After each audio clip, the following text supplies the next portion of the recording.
Hello दोस्तों, स्वागत है आपका दृष्टि आईएएस के इंडेक्स प्रोग्राम में। मैं हूं केवल आपके सामने। राज्यपाल की नियुक्तियां हुई हैं अभी हाल ही में। राष्ट्रपति के द्वारा 12 राज्यों और एक केंद्र शासित प्रदेश में राज्यपाल नियुक्त किए गए हैं राष्ट्रपति द्रौपदी मुर्मू के द्वारा। इसलिए जरूरी हो जाता है कि हम जानें कि आखिर राज्यपाल की नियुक्ति का क्या प्रावधान है और राज्यपाल से जुड़े क्या क्या प्रावधान हैं, क्या प्रमुख शक्तियां हैं, क्या प्रमुख अधिकार हैं राज्यपाल के पास, और उसके अलावा राज्यपाल से जुड़ा हुआ क्या विवाद है। इसको विस्तार से देखेंगे एक तरफ से। तो चलिए सबसे पहले हम देखते हैं कि खबर क्या है। खबर है, how are governors appointed and why is their role of an controversial. आखिर क्यों इनकी भूमिका विवादों में रहती है। तो देखिए, जैसे मैंने आपसे बताया कि राज्यपाल और उपराज्यपाल कितने 12 राज्यों और एक केंद्र शासित प्रदेश में अभी नियुक्त किए गए हैं। तो इसे नियुक्त कौन किया है? राष्ट्रपति द्रौपदी मुर्मू ने किया है। जो इसमें एक केंद्र शासित प्रदेश है, याद रखिएगा, लद्दाख है, और brigadier retired doctor BD Mishra इसमें उपराज्यपाल हैं। अब आगे देखिए, राज्यपाल से संबंधित जितने भी संवैधानिक प्रावधान हैं हम उनको एक तरफ से देखेंगे। सबसे पहली बात कि राज्यपाल से संबंधित जो प्रावधान है वो मुख्य रूप से आप कहां देख सकते हैं?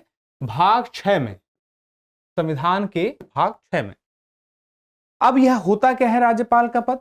बहुत शॉर्ट में समझें तो केंद्र सरकार और राज्य सरकार के बीच एक महत्वपूर्ण कड़ी के रूप में होता है। और इसको अच्छे से समझें तो यह राज्य का संवैधानिक प्रमुख होता है। अब इसके लिए प्रावधान देखिए, अनुच्छेद 153 में कहा गया है प्रत्येक राज्य के लिए एक राज्यपाल होगा और 2 या 2 से अधिक राज्यों के लिए एक राज्यपाल नियुक्त किया जा सकता है। तो यहां पे आपको कंफ्यूज नहीं होना है। क्वेश्चन में क्या विकल्प आता है कि प्रत्येक राज्य के लिए एक तो होगा, लेकिन एक राज्यपाल एक से ज्यादा राज्यों का राज्यपाल हो सकता है। राज्य की कार्यपालिका शक्ति किसके पास होगी? राज्यपाल के पास। ठीक है, पूरी कार्यपालिका शक्ति।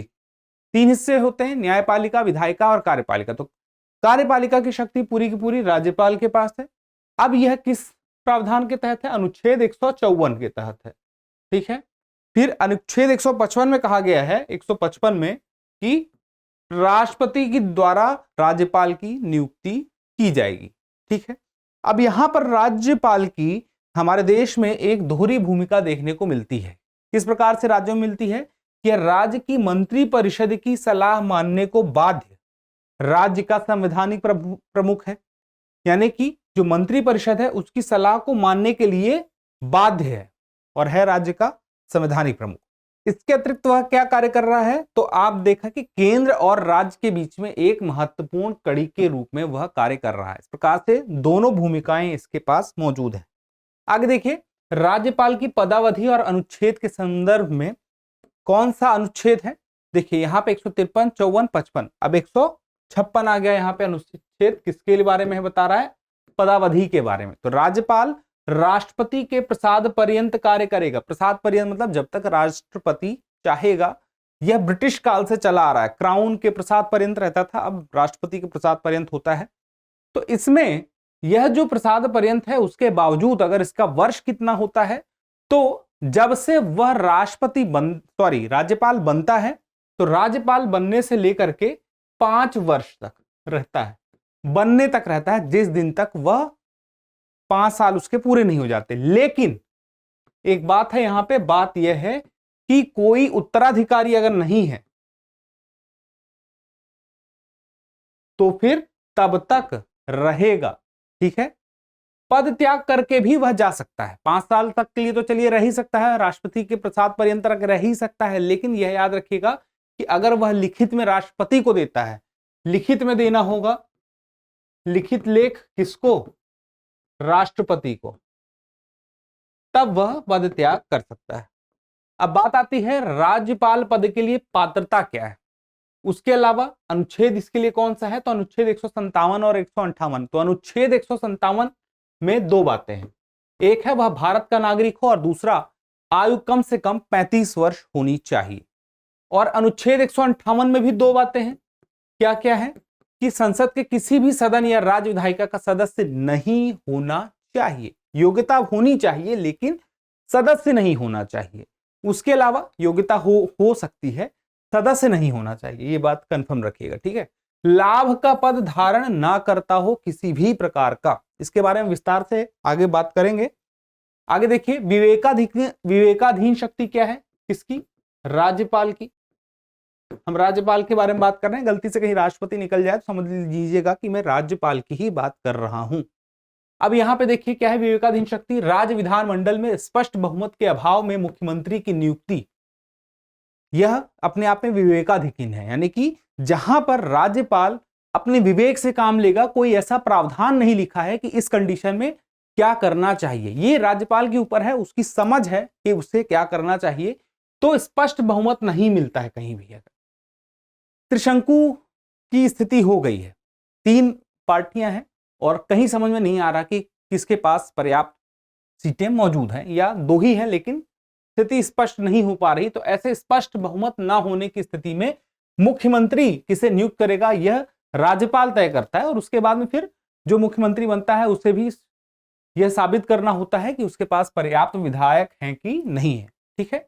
अविश्वास प्रस्ताव की स्थिति में, अविश्वास प्रस्ताव क्या होता है, जैसे कि जो विपक्ष होता है, विपक्ष जब कार्यपालिका के ऊपर यह स्पष्ट चिन्ह खड़ा करता है कि हमें लगता है कि आपके ऊपर अविश्वास जताना चाहिए, जो सदन है, जो विधानसभा है, वह यानी कि विपक्ष जो है वो पूरे विधानसभा की तरफ से कहता है, पूरे उस विधायिका की तरफ से कहता है कि आपको विश्वास दिलाना होगा कि आपके पास सरकार के लिए पर्याप्त संख्या मौजूद है।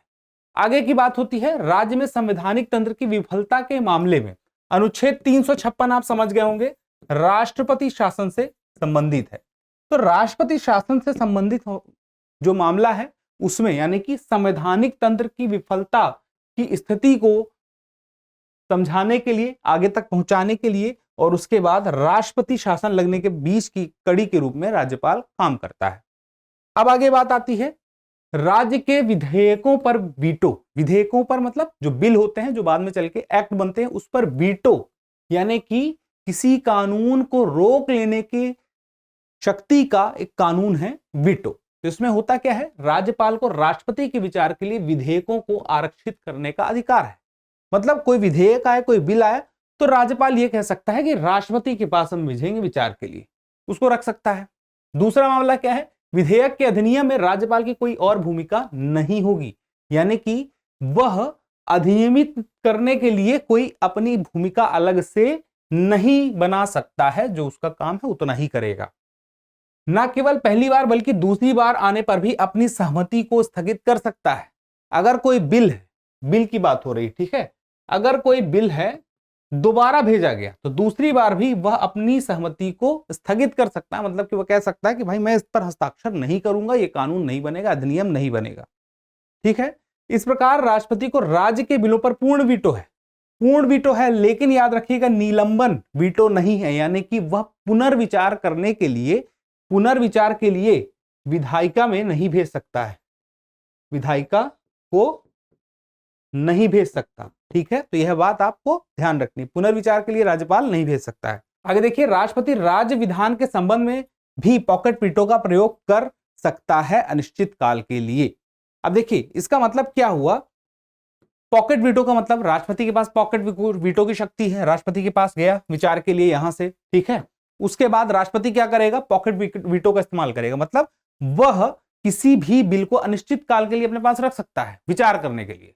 मतलब कि एक तरह से उसने मना भी नहीं किया और उसके बाद उसने विचार करने के लिए रख लिया। इस प्रकार से वह बिल कानून नहीं बन पाया।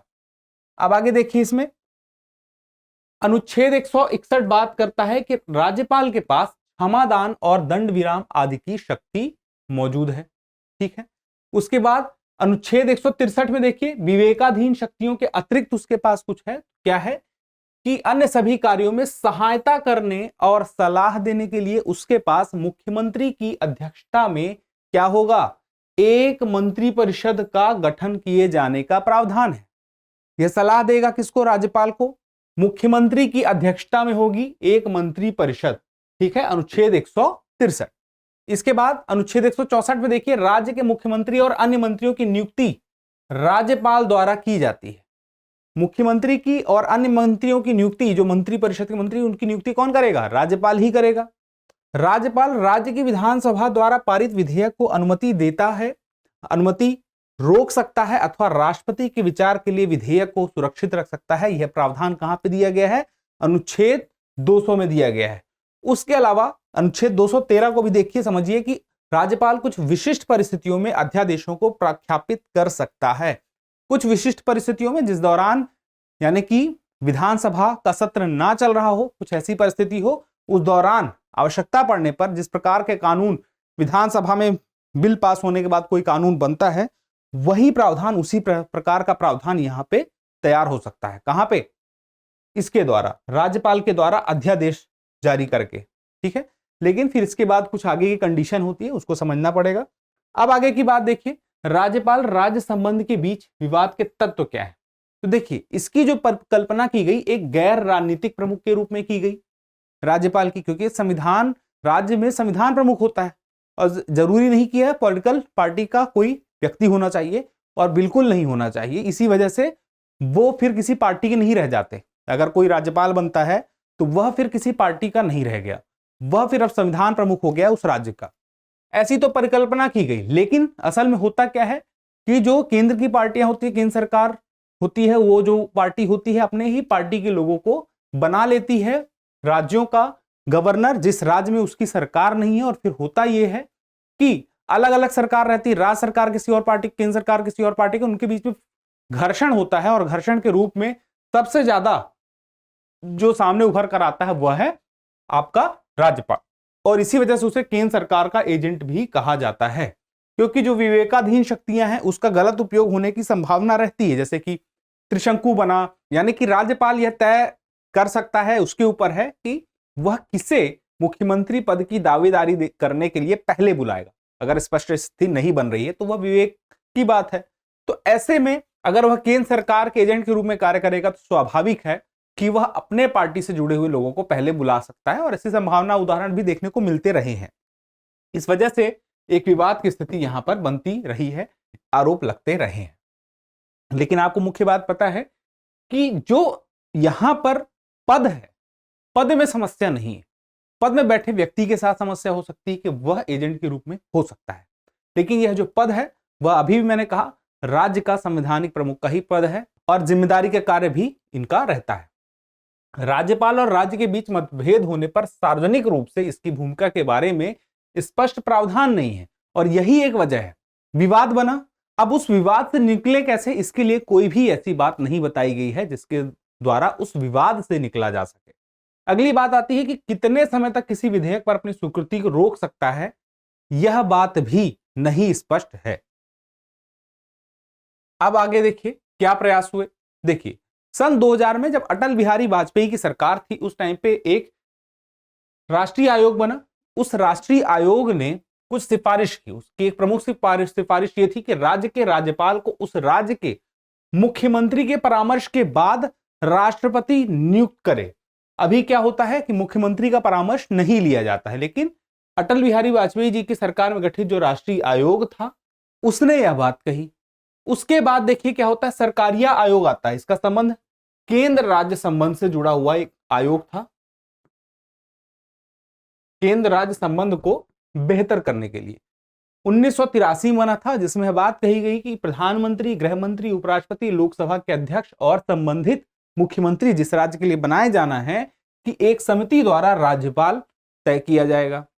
उसके बाद पुंछी समिति बनी 2007 में, यह भी केंद्र राज्य संबंध को बेहतर करने के लिए बनी थी, और इसमें भी यही बात आई कि संविधान से प्रसाद पर्यंत के सिद्धांत को हटा दिया जाए।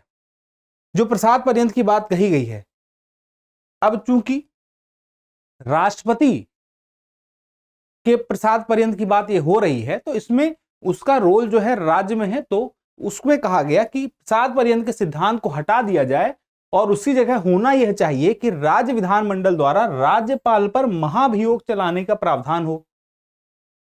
जैसे महाभियोग चलाने का प्रावधान अन्य प्रमुख बड़े पदों पर है, जैसे सर्वोच्च न्यायालय के न्यायाधीश पर है, उस प्रकार से इस पर भी होना चाहिए। यह भी महाभियोग का प्रावधान जो है लाने की बात कौन कर रहा है? पुंछी समिति कर रही है। तो इस प्रकार से आप देख सकते हैं कि किस प्रकार से राज्यपाल से जुड़े हुए संविधान में प्रमुख प्रावधान हैं, शक्तियां हैं और क्या क्या प्रयास किए गए हैं। अब एक अभ्यास प्रश्न देखते हैं। अभ्यास प्रश्न है, राष्ट्रपति का कार्यकाल सामान्यतः कितने वर्ष का होता है? 3 वर्ष, 5 वर्ष, 6 वर्ष या निर्धारित नहीं है? आप अपना उत्तर कमेंट बॉक्स में देना ना भूलिएगा। जल्दी मिलते हैं अगले वीडियो में, तब तक के लिए स्वस्थ रहें, मस्त रहें और पढ़ते रहें। धन्यवाद।